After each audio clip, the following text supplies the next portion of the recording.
Hi, 1 minute in God's Word. Today I'm reading from the book of John 10:1-7. Most assuredly I say to you, he who does not enter into the sheepfold by the door, but climbs up some other way, the same is considered a thief and a robber.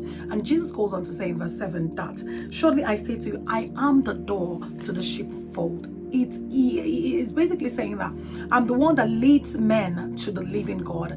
I am the door. And Jesus considered these people that comes through the window, through the roof and the likes as a thief and a robber. I know you might say, oh, there are other means to, come to the presence of God. But Jesus even goes further to condemn these people and saying that they are the thief that comes to steal, to kill, and to destroy. Would you allow such person into your life? Would you allow such person to lead you to the God that they proclaim that they are serving? Today is an opportunity for you to ask Jesus to come into your life, because indeed is the only door that leads to God. Do not take this lightly, because he is on his way to pick his people.